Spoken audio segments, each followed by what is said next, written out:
오늘은 우리가 하나님의 시험에 대해서, 특별히 아브라함의 시험에 대해서 함께 은혜를 나누고자 합니다. 창세기 22장 1절 같이 한번 보시겠습니다. 그 일 후에 하나님이 아브라함을 시험하시려고. 이 첫 절부터 맡기시는 분이 있어요. 하나님이 전능하시고 전지하신데 왜 시험을 하실까요? 전지하신 하나님이 몰랐다는 것은 말이 안 되지 않습니까? 그런데 하나님이 아셨다면 왜 굳이 시험하실까요? 자, 여기서부터 시험에 드는 성도가 있습니다. 때로 우리 믿는 사람들 중에는 이 시험 때문에 갈등하시는 분들이 있습니다. 안 믿는 저 불신자들 보면 시험 없이 잘만 사는 것 같은데 나는 왜 믿는데도 이렇게 시험을 당하고 어려움 가운데 있을까? 고민하시는 분도 있을 줄 압니다. 사랑하는 성도 여러분, 여러분 과연 시험이 없는 인생이 행복할까요? 여러분 어떻게 생각하십니까? 원래 이 시험의 목적이 그 학생의 실력을 측정하는 것뿐만 아니라 학습의 능력을 향상시키기 위해서 시험이 존재하는 것입니다. 그런데 문제는 어떻게 해서든지 이 결과만 좋게 하려고 자기가 노력하지 않고 좋은 점수만 얻으려고 하기 때문에 본래의 목적이 변질된 것입니다. 오늘 본문에 하나님께서 아브라함을 시험하신 것도 마찬가지입니다. 아브라함을 떠보려고 하신 것이 아니라 아브라함을 영적으로 성장시키기 위해서 시험을 허락하셨다는 것입니다. 우리 성경에는 시험이라고 한 단어로 나오지만 영어 성경에 보면 테스트, 트라이얼, 시련, 연단, 또 템프테이션, 유혹, 프로브, 증명, 이렇게 시험을 네 가지의 뜻으로 소개하고 있습니다. 마이어라는 학자는 하나님은 우리를 올라가게 하기 위해 시험하시지만 마귀는 우리를 끌어내리기 위해 시험한다, 이런 말을 했습니다. 그러니까 하나님의 시험은 우리를 축복하시기 위한 테스트라면 마귀의 시험은 우리를 넘어뜨리기 위한 유혹이라는 것입니다. 그러므로 우리가 성경을 보실 때 시험이라는 단어가 나오면 이것이 하나님의 테스트인지 마귀의 템프테이션인지 우리가 먼저 잘 살펴보셔야 합니다. 자, 그렇게 볼 때 오늘 본문은 아브라함의 시험은 하나님의 테스트입니다. 그런데 하나님의 테스트라고 하기는 너무나 난이도가 높아요. 이해하기가 어려운 그러한 내용입니다. 우리 2절을 계속해서 같이 보시겠습니다. 여호와께서 이르시되 내 아들 내 사랑하는 독자 이삭을 데리고 모리아 땅으로 가서 내게 일러준 한 산 거기서 그를 번제로 드리라. 아브라함이 100세에 얻은 아들 이삭, 가나안 땅에 들어와서 이민 생활한 지 25년 만에 얻은 이 아들입니다. 그 무엇과도 바꿀 수 없는 이 아들을 번제로 드리라는 거예요. 번제는 불로 태워드리는 제사입니다. 100세가 되어 얻은 이 아들을 어떻게 번제로 드릴 수 있을까요? 여러분, 아브라함이 이 말씀을 처음 들었을 때 그 마음이 어땠을까요? 아무리 하나님이시지만 이건 도무지 이해하려고 해도 이해할 수 없는 그러한 내용 아니겠습니까? 3절을 보시면 아브라함이 아침에 일찍 일어나 이런 구절이 나옵니다. 어떤 사람은 아브라함이 하나님께 순종하기 위해서 일찍 일어났다, 또 이렇게 말씀하시던데 제가 생각하기에는 밤새도록 한잠 못 자고 뜬 눈으로 지새다가 동이 터서 일어났을 것이다. 아마 정말 고민스러운 문제 때문에 밤잠 설치신 분들은 이 아브라함의 심정을 이해하실 수 있을 겁니다. 4절을 보시면 아브라함이 모리아산까지 가는데 사흘길입니다. 이 사흘길 동안 얼마나 많은 고민을 했을까요? 어떻게 얻은 아들인데 이제 와서 죽이라고 하시는가? 아니, 주실 때는 언제고 차라리 태어나게 하시지나 말지. 내가 지금 헛것을 본 건 아닌가? 잘못 들은 것 아닌가? 이게 정말 하나님의 뜻이 맞는가? 정말 고민했을 것입니다. 그 괴로운 심정을 생각하면 이 4일은 너무나 고통의 시간이었을 것입니다. 그래서 키엘케골은 이 아브라함을 이렇게 이야기합니다. 아브라함이 3일 길을 걸어가면서 그는 먼저 자신이 죽임을 당하는 시간이었고 자신을 십자가에 먼저 못 박아야 했던 걸음이었다. 그렇습니다. 사랑하는 성도 여러분, 이 아브라함의 믿음이 우리에게 주는 교훈이 무엇일까요? 믿음이라는 게 어떤 순간의 선택과 결단이라기보다는 오늘 아브라함처럼 많은 의문과 회의와 갈등과 번민 속에서도 그것을 끌어안고 순종의 길을 가는 것, 이것이 믿음의 길이라는 것입니다. 오늘 교회 처음 나오신 분들 시험에 들까 봐 제가 상당히 조심스럽지만 여러분, 이 시험에서 승리하시는 여러분 다 되시기를 주님의 이름으로 축복합니다. 솔직히 자녀가 10명인 분한테 가서 자녀 하나 정도는 하나님 앞에 바치실 수 있겠습니까? 물으신다면 뭐라고 대답하실까요? 결코 쉽지 않을 것입니다. 그런데 이 아브라함은 100세에 얻은 독자를 하나님 앞에 드렸다는 거예요. 얼마든지 아브라함이 그 소돔과 고모라의 조카 롯을 구하기 위해서 하나님 앞에 단판을 짓잖아요. 의인 10명까지. 이렇게 하나님과 단판을 지을 수 있을 텐데, 항변할 수도 있을 텐데 대꾸 한마디 하질 않습니다. 그리고 누구와도 상의조차 하지 않고 심지어 아내에게조차 이야기하지 않습니다. 아내에게 이야기했다가는 큰일 나죠. 그래서 이튿날 아침 일찍 일어나 번제에 쓸 재료들을 함께 가지고 길을 나선 것입니다. 여러분, 아브라함이 어떻게 이럴 수 있었을까요? 아브라함은 도무지 이해할 수 없는, 이해되지 않는 상황 속에서도 자신의 판단을 내려놓습니다. 그리고 순종을 선택합니다. 이것이 바로 아브라함의 믿음이었어요. 이것을 우리가 한마디로 말하면 신뢰, 하나님을 신뢰하는 것입니다. 그렇습니다. 믿음이라는 것은 신뢰입니다. 내가 도무지, 죽었다 깨도 이해할 수 없는 그 모순된 상황 속에서도 내 판단을 중단하고 끝까지 순종하는 것, 이것이 바로 오늘 아브라함이 보여준 믿음입니다. 결론적으로 하나님이 아브라함을 시험하신 것은 아브라함의 믿음이 부족해서가 아니었습니다. 아브라함은 처음부터 믿음으로 출발했어요. 본토 친척 아비의 집을 떠날 때부터 그는 믿음으로 하나님 앞에 나아갔습니다. 그럼에도 불구하고 하나님은 오늘 이 아브라함과 더 깊은 신뢰의 관계를 원하셨어요. 더 깊은 교제를 원하셨어요. 이 아브라함을 향한 하나님의 기대가 이해할 수 없는 테스트를 하게 된 동기였다는 것입니다. 사랑하는 성도 여러분, 오늘 우리가 당하는 이 시험이 우리의 문제가 아니라 하나님의 기대 때문에 우리가 시험을 당할 수도 있다. 사실을 기억하시길 바랍니다. 하나님께서 아브라함에게 하셨던 것처럼 우리에게도 모순으로 찾아와서 오늘 우리를 테스트하실 수도 있다는 것을 기억하시기를 바랍니다. 마태복음 4장에 보시면 마귀가 예수님을 시험하는 장면이 나옵니다. 그 첫 번째 시험이 뭐죠? 돌로 떡덩이가 되게 하라. 이것은 네가 정말 하나님의 아들이라면 금식하지 말고 편하게 살라는 거예요. 그렇습니다. 오늘 마귀가 우리에게 시험하는 내용이 무엇입니까? 너희들이 믿는 사람이라면 쉽게 살아라. 왜 그렇게 힘들게 사냐? 왜 좁은 길 가려고 하냐? 왜 십자가의 길을 가려고 하냐? 그냥 남들처럼 편하게 넓은 길로 가라는 것입니다. 이것이 첫 번째 마귀의 시험입니다. 두 번째 마귀가 예수님을 시험할 때 보면 그 장소가 어디죠? 성전의 꼭대기였습니다. 이것은 무엇을 말할까요? 오늘 시험이 저 세상에서만 있는 게 아니라 성전 안에, 교회 안에도 시험이 있다는 거예요.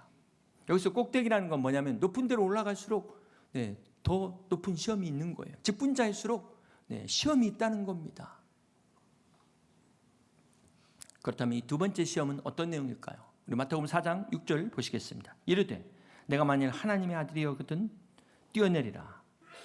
기록되었을 때 그가 너를 위하여 그 사자들을 명하시리니 그들이 손으로 너를 받들어 발이 돌에 부딪히지 않게 하리로다 하였느니라. 네가 하나님의 아들이라면 높은 데서 절벽에서 뛰어내려도 하나님이 너를 보호하실 것이다. 마귀는 이렇게 하나님과 우리의 관계를 의심하게 만듭니다. 시험하게 만듭니다. 과연 하나님이 나를 사랑하시는 게 맞을까? 내 기도를 들으실까? 이렇게 의심하게 해요.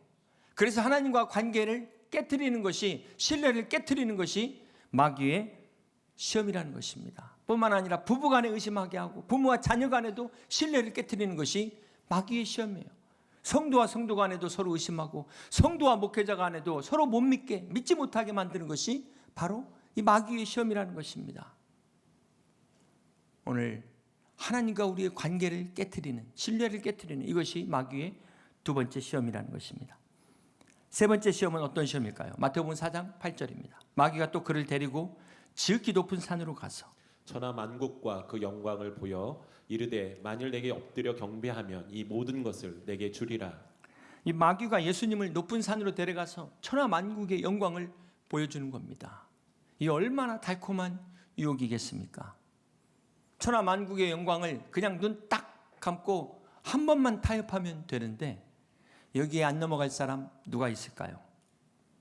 사랑하는 성도 여러분, 마귀는 지금도 우는 사자와 같이 삼킬 자를 찾고 있습니다. 오늘 우리가 이 마귀의 시험에 어떻게 승리할 수 있을까요? 일타 강사, 쪽집게 강사들이 시험 출제자의 의도를 잘 파악하잖아요. 그런 것처럼 우리가 출제자의 의도를 아는 것이 중요합니다. 마찬가지로 마귀의 시험에서도 이 유형이 있어요. 마귀의 시험은 첫 번째, 육신의 정욕과 안목의 정욕과 이생의 자랑. 자, 이 세 가지 유형에서 시험이 나온다는 거예요. 그리고 모든 마귀의 시험은 어떤 결론을 내리게 됩니까? 갈라디아서 5장 7절입니다. 너희가 다름질을 잘하더니 누가 너희를 막아 진리를 순종하지 못하게 하더냐. 마귀의 시험은 우리의 믿음의 경주를 멈추게 하는 것입니다. 수단과 방법을 가리지 않고 우리를 넘어뜨리게 하는 것이 마귀의 시험의 목적이라는 거예요. 그동안 교회 잘 나오시고 약물이 잘 나오시던 분이 갑자기 어느 날부터 안 나와요. 이게 마귀의 시험일 수도 있다는 겁니다. 물론 나름 여러 가지 이유가 있겠죠. 그런데 우리 8절을 보실까요? 계속해서 그 다음 그 권면은 너희를 부르신 이에게서 난 것이 아니니라. 결국 약물이 안 나오고 교회를 떠나는 건 누구의 권면을 받았다는 겁니까? 하나님의 권면이 아니라는 거예요. 그럼 누구의 권면입니까? 마귀의 권면이죠.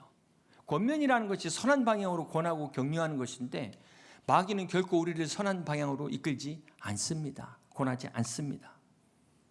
계속해서 갈라디아서 5장 9절을 보시면 적은 누룩이 온덩이에 퍼지느니라. 여기서 적은 누룩은 앞에 문맥상 보셔야 돼요. 무슨 말입니까? 마귀의 적은 누룩은 우리를 실족시키는 그 말 한마디가 온덩이에 퍼진다는 겁니다. 그러니까 마귀는 이 말 한마디로 우리 개인을 어떻게 만들어요? 믿음을 떠나게 만들어요. 교회를 떠나게 만든다는 것입니다. 뿐만 아니라 공동체적으로는 그 작은 영향이 공동체 전체에 영향을 미친다는 거예요. 악영향을 미친다는 것입니다. 그래서 우리는 결코 이 적은 누룩을 우습게 보시면 안 됩니다. 결론적으로 마귀의 시험은 우리의 욕망을 자극합니다. 그래서 결국은 망하게 하는 게 목적이고요. 하나님의 테스트는 이게 이해가 안 되는 모순으로 다가와요. 그런데 결론은 축복으로 갑니다. 이 유형을 잘 분별하셔서 마귀의 시험은 넘어가지 마시고 하나님의 시험에는 승리하는 여러분 다 되시기를 주님의 이름으로 축복합니다. 두 번째, 아브라함의 시험을 통해 주시는 교훈이 뭘까요? 우리가 이 시험을 보는 이유가 시험을 보면은 내가 정말 아는 것과 모르는 것을 확실하게 알 수가 있습니다. 그러니까 이 시험을 통해서 나의 현주소를 정확하게 깨닫게 돼요. 오늘 본문에 하나님이 아브라함을 시험하는 게 이 아들을 바치라는 게 하나님이 시기해서가 아닙니다. 하나님이 질투해서가 아니라는 거예요. 하나님의 관심은 지금 이삭에게 있지 않습니다. 아브라함에게 있어요. 정확하게 말하면 아들 이삭이 우상이 된 아브라함의 마음, 그 마음을 하나님이 바로잡기를 원하신 것입니다. 그래서 이삭과 연결된 이 우상을 끊으라는 거예요. 그래서 막상 아브라함이 칼을 딱 들려고 하니까 하나님이 막 당황해가지고 천사를 통해서 막으시지 않습니까? 사랑하는 성도 여러분, 하나님은 아브라함이 지금 믿을 수 없는 것을 믿고 의지할 수 없는 대상을 의지하는 그 마음의 잘못된 것들을 바로잡기를 원하십니다. 그렇습니다. 참된 믿음과 참된 소망의 대상은 우리 하나님밖에 없다는 사실을 믿으시기를 바랍니다. 이 땅에 있는 그 무엇도 결코 우리의 믿음의 대상이 될 수 없어요. 우리가 의지할 수 없는 것입니다. 그것이 내 자녀이든 돈이었든 건강이든 우상이 되는 순간 그것은 더 이상 축복이 될 수 없습니다. 사랑하는 성도 여러분, 이 우상이 다른 게 아니에요. 하나님께서 주신 복에 집착하면 그게 우상입니다. 오늘 아브라함에게 칼을 들게 하신 하나님, 오늘 내가 의지하고 있는 하나님 외에 집착하고 있는 그 다른 것들로 하여금 오늘 우리에게도 칼을 들라고 말씀하십니다. 단호하게 끊으라고 말씀하십니다. 이 집착을 포기할 때 비로소 참된 사랑이 시작됩니다. 자녀에 대한 모든 집착을 포기할 때 비로소 자녀를 제대로 사랑할 수 있게 되는 것입니다. 돈에 대한 집착을 다 내려놓으실 때 진정한 자유함을 누리게 되는 것입니다. 축복을 받게 되는 것입니다. 그렇습니다. 우리가 내 거라는 이 집착을 포기할 때 우리는 더 많은 것을 얻을 수 있게 되는 것입니다. 행복은 집착을 포기하는 것입니다. 사랑하는 성도 여러분, 여러분의 자녀도 결코 여러분의 소유가 아닙니다. 우리가 하나님 앞에 맡길 때 자녀도 행복하고 부모도 행복한 이런 복된 가정 되시기를 주님의 이름으로 축복합니다. 세 번째, 아브라함의 시험을 통해서 주시는 교훈이 무엇일까요? 12절입니다. 사자가 이르시되 그 아이에게 내 손을 대지 말라. 그에게 아무 일도 하지 말라. 내가 내 아들 내 독자까지도 내게 아끼지 아니하였으니 내가 이제야 내가 하나님을 경외하는 줄을 아노라. 만약 여러분이 이 배우자에게 감동하셨을 때, 야, 내가 이제 당신의 사랑을 이제 알겠다, 자, 이렇게 말씀했다면 이게 어떤 의미일까요? 지금까지 아내와 남편이 사랑하는 걸 몰랐다는 말이 아니잖아요. 마찬가지로 오늘 본문에 하나님도 아브라함의 마음을 몰랐던 것이 아니라 아브라함의 그 마음, 그 믿음을 칭찬하시고 있다는 것입니다. 자, 중요한 사실은 아브라함이 이 시험을 통해서 마침내 그의 믿음이 한 단계 도약해요. 네. 그동안 아브라함은 그토록 바라던 가나안 땅에 이제 들어왔습니다. 그리고 아들 이삭도 얻었어요. 이제 남부러울 게 없어요. 기도가 다 응답된 거예요. 어쩌면 아브라함이 이제 남은 인생은 손주 같은 아들 재롱 보면서 살아야겠다 이렇게 생각했을지도 모릅니다. 그런데 하나님이 이 아브라함을 그대로 놔두지 않으셨다는 거예요. 자, 이것이 바로 하나님의 사랑입니다. 하나님의 기대, 관심입니다. 사랑하는 성도 여러분, 많은 성도들이 형통하기를 바라고 응답을 받았는데 막상 그걸로 인해서 나태에 빠지고 안락에 빠져서 교만해지게 됩니다. 시편 66편 10절을 보면 하나님이여 주께서 우리를 시험하시되 우리를 단련하시기를 은을 단련함 같이 하셨으며, 여기 시편 기자는 하나님의 시험이 은을 단련한 것과 같은 시련으로 다가왔다 이렇게 고백합니다. 또 11절에 어떤 시험이 있을까요? 우리를 끌어 그물에 걸리게 하시며 어려운 짐을 우리 허리에 메어 두셨으며. 하나님의 시험이 우리를 그물에 걸리게도 하시고 때로는 이 어려운 무거운 짐 때문에 우리 허리가 붙잡혀가지고 꼼짝달싹 못하는 이런 시험으로 오기도 하고, 또 12절 보시면 사람들이 우리 머리를 타고 가게 하셨나이다. 사람들의 멸시를 받기도 하기도 하고, 또 우리가 불과 물을 통과하였더니 하나님께서 이 불과 물을 만나게 하셨지만 마침내 우리를 어떻게 해요? 끌어내셨어요. 끌어내셔서 풍부한 곳에 들이셨도다. 합격한 것입니다. 사랑하는 성도 여러분, 그러므로 오늘 우리가 하나님의 이 시험을 우리가 당한다면은 오늘 우리가 이 앞에서 어떻게 해야 될까요? 원망하고 불평하지 마시고 어떻게 승리해야 될 것인가, 이걸 고민하셔야 돼요. 이걸 기도하셔야 됩니다. 사랑하는 성도 여러분, 신자와 불신자들의 차이가 뭘까요? 믿음이 있고 없고 이것도 중요하지만 시험 앞에서 세상을 탓하느냐, 하나님을 원망하느냐, 하나님을 의지하느냐, 여기서 진짜 믿음이 나타나는 것입니다.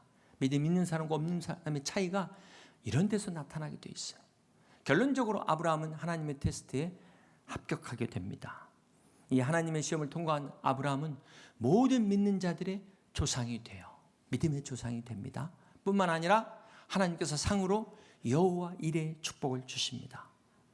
여호와 이레의 축복, 이것은 바로 이 시험을 합격한 사람들에게, 순종하는 자들에게 주시는 하나님의 놀라운 축복인 것을 믿으시기를 바랍니다.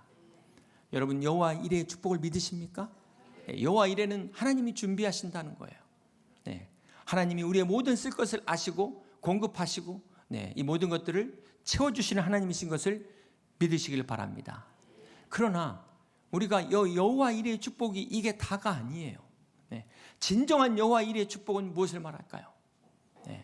우리 역대하 3장 1절을 같이 한번 보시겠습니다. 솔로몬이 예루살렘 모리아산에 여호와의 전 건축하기를 시작하니. 솔로몬이 성전을 예루살렘에 세우는데 그 장소가 정확하게 어디라고 나와 있습니까? 모리아산. 모리아산이 어디죠? 아브라함이 이삭을 번제로 드린 곳입니다. 이곳에 솔로몬의 성전이 세워지고 이곳에 주님의 십자가가 세워진 것입니다. 이삭이 아버지 아브라함에게 불과 나무는 있거니와 번제할 어린 양이 어디 있나이까 이렇게 질문했을 때 우리 오늘 본문의 8절 한번 같이 보실까요? 아브라함이 이르되 내 아들아 번제할 어린 양은 하나님이 자기를 위하여 친히 준비하시리라. 자, 여기 하나님이 친히 준비하신 양은 바로 어떤 양이냐면 세상 죄를 지고 가는 하나님의 어린 양 예수 그리스도를 말씀하고 있습니다. 그렇기 때문에 여기서 여호와 이레는 단순히 나의 필요를 채우는 수준이 아니에요. 이것도 우리에게는 중요하지만 이거는 그 다음 보너스로 오는 축복이고, 하나님이 말씀하신 진정한 여호와 이레는 여호와의 산에서 예비된 하나님의 어린 양 예수 그리스도를 말씀하고 있다는 사실을 믿으시기를 바랍니다. 창세기 22장 16절을 보시면 이르시되 여호와께서 이르시기를 내가 나를 가리켜 맹세하노니 내가 이같이 행하여 내 아들 내 독자도 아끼지 아니하였은즉 내가 내게 큰 복을 주고 내 씨가 크게 번성하여 하늘의 별과 같고 바닷가의 모래와 같게 하리니 내 씨가 그 대적의 성문을 차지하리라. 자, 여기 16절에서 하나님께서 내 아들 내 독자도 아끼지 아니하셨은즉 하셨는데 이 비슷한 말씀이 앞에 12절에도 나오잖아요. 내가 내 아들 내 독자도 내게 아끼지 아니하였으니 반복되는 단어가 독자입니다. 독자. 그러면서 17절에 내 씨가 그 대적의 성문을 차지하리라. 이 내 씨가 어떤 씨를 말할까요? 바로 아브라함과 다윗의 후손으로 오실 메시아, 하나님의 독자 예수 그리스도를 말씀하고 있어요. 이 예수 그리스도께서 사망과 어둠의 권세를 깨뜨리실 것을 예언하는 십자가의 사건을 예언하는 말씀입니다. 계속해서 18절 봅니다.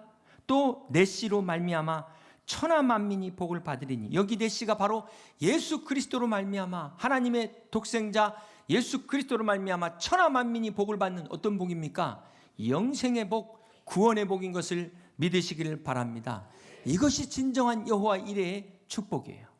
바라기는 이 여호와 이레의 축복을 다 누리셔서 영원한 영생의 축복을 누리실 뿐만 아니라 하나님께서 우리가 이 땅을 살아가는데 필요한 또 한 주간의 필요도 채우시는 보너스로 주시는 여호와 이레의 축복을 누리는 여러분 다 되시기를 주님의 이름으로 축복합니다.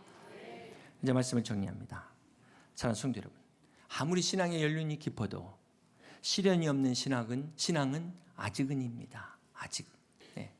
시험이 없는 신앙은 글쎄 그것은 몇십 년이 되어도 믿을 수가 없습니다. 성도는 시험을 통해서 마침내 기도가 바뀝니다. 내 뜻대로 마옵시고 아버지 뜻대로 하옵소서. 이게 그냥 되는 게 아니에요. 그러므로 시험 없는 듯 보이는, 시험이 없는 것처럼 보이는 그런 성도들 부러워하지 마세요. 오히려 우리의 시험이 하나님이 나를 사랑하는, 하나님이 기대하는 것 믿으시길 바랍니다. 모세에게 있어서 광야 생활의 40년은 출애굽의 사명을 맡기기 위해서 하나님이 허락하신 시련이었어요. 필요한 시간이었습니다. 다윗의 그 사울왕에 피해 다니면서 엔게디 광야의 도피 생활도 훗날 블레셋과의 전쟁의 승리를 위해서 하나님이 허락하신 시련이었습니다. 마찬가지예요. 오늘 우리의 고난, 이 시련 또한 내일의 승리를 위해서 하나님이 주신 축복인 것을, 위장된 축복인 것을 믿으시기를 바랍니다. 사랑하는 성도 여러분, 그러므로 성도에게는 때로는 이 시험과 시련을 허락하신 이유가 이것을 통해서 내가 십자가에 못 박아야 될 내 혈과 육이 무엇인가를 깨닫게 되는 것입니다. 지금까지의 내 신앙이 과연 하나님을 사랑한 것이냐, 이게 내 사랑이냐, 자기 사랑이냐, 진지하게 고민하게 되는 것입니다.